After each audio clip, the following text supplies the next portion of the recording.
Hey everybody, what's going on? This is Christian, once again out here at the Starland Ballroom in the parking lot in Sayreville, New Jersey. I'm here with Matt. Hey, how's it going, guys? Of I Set My Friends on Fire. Matt, you're on the Scream It Like You Mean It tour right now. It's the first day, special day with Devil Wears Prada, Silverstein, a bunch of other bands. How's everything? It's great, man. It's yesterday there was a lot of people. Today there's a lot of people. I missed my meal ticket today, so I can't really eat. But other than that, everything's great. That's not good. Yeah, it's All right, well, first things first, I guess we'll address it right away. There's been a lot of comments on MySpace and everything like that, Yeah. and there's a rumor circulating. Nabeel has left the band, correct? Yeah, he has left the band. That's true. We were actually in pre-production for the second album, and we were having some creative differences, and I don't know, it was a mix of things. Like, he wanted to go to school, and another part of it was like the whole touring lifestyle. Like, it's not easy for a lot of people, and it just wasn't for him. And so I had to respect the fact that he wanted to go to school. And but Isn't Pop is not over, and I will be writing with new people. Is it still going to be under I Set My Friends on Fire, Yeah. Epitaph, everything like that? Yeah, it will. Okay, perfect. Well, my next question is, with pre-production, what's going on with writing and everything like that? Well, we have some songs in the den so far, but like that I wrote with Nabeel. But as far as like the actual album material, after this tour, I'm actually flying up to LA, and I'm working with Travis, who is next member of From First to Last. He also helped produce the first Isn't Pop record, so the same sound will still be there. It will just be like way more advanced.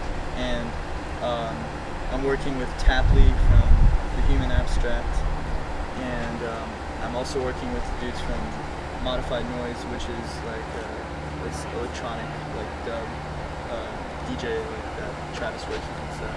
Right. So that's what I'm doing.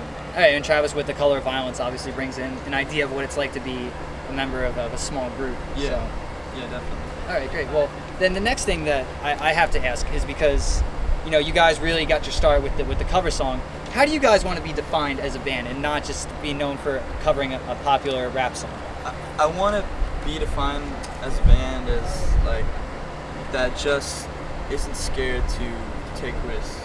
Just like a band that has no limitations, plays whatever the fuck, and writes whatever the fuck we think sounds good, no matter what it sounds like. If it's like Spanish flamenco to like reggaeton, I don't give a shit. If like that's in the same song and it sounds good, we'll have it.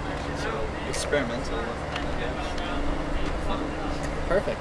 All right, now you're on Epitaph Records, and that Brett Gurewitz, if you guys don't know, is a member of the band. Bad Religion. Yeah, Bad Religion. I just completely brain farted. How does a band like I Set My Friends on Fire end up on the label run by a guy that was in Bad Religion? Interesting question, actually. He apparently he got a hold of Crank That.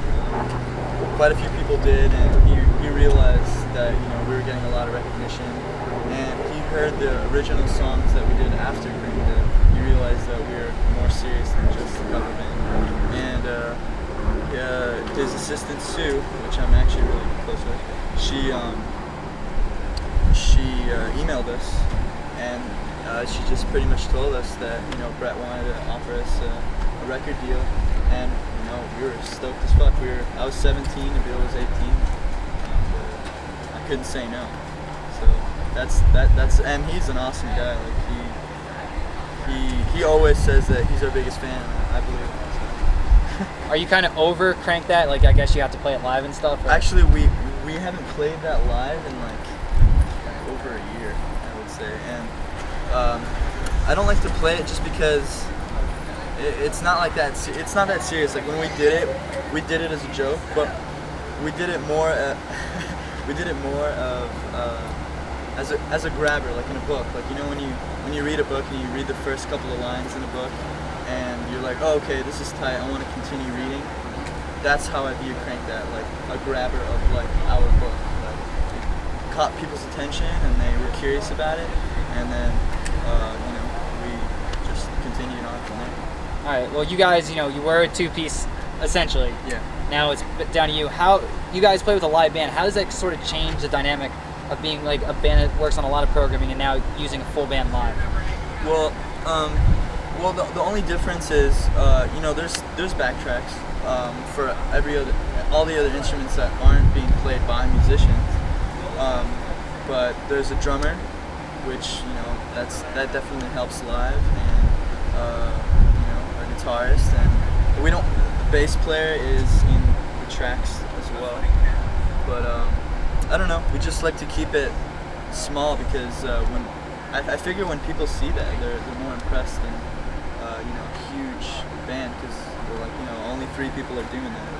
So we just keep it real. But in the future for Ismfaf, I'm definitely thinking of adding way more to the lineup and having all the backtracks actually being played by actually keyboardists, whoever plays that stuff.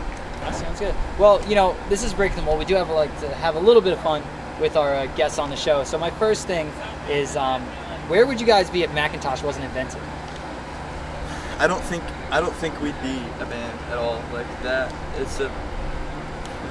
that is our band pretty much. Like, because like when we wrote the songs, we didn't have a real drummer.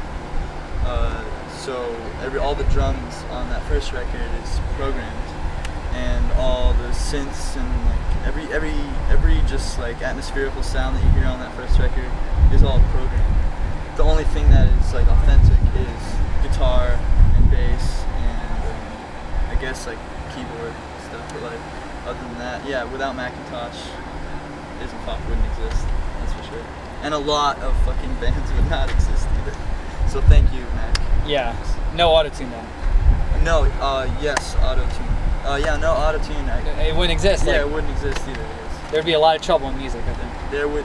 Yeah, trouble. Trouble would be all over the place right now. So. All right. Well, one thing about where we are, New Brunswick, and this is something we're asking every band on the tour that we're doing an interview with today, is that New Brunswick is known for something called a fat sandwich, which we'll right by. Have you ever had one? I have not, and I have not even heard of that until now. So can you please explain to me? Are you a vegetarian? I'm not.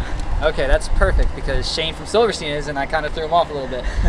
You take a sub roll, throw chicken fingers, cheesesteak, cheeseburger, mozzarella sticks, whatever you want on it. Sub. That's what it is. Fucking sounds unbelievable. Yeah. Where can you get one of those? You can go about 10-15 minutes from here. Really? Yeah. Okay, that sounds like what's the area? What's the place? Just go to New Brunswick. Just tell Chris, your tour manager, go to Rutgers. Tell him to find a grease truck. He'll know what you're talking about. I'm definitely down to go to that after, especially since I can't even use my meal. Yeah. Coupon. It'll make you feel sick though. It will? That's fine. It's a lot of grease. I shit a lot anyway, and I shit almost with everything I eat, and I think everybody does. Yeah. But I shit a lot quicker than everybody does after I eat.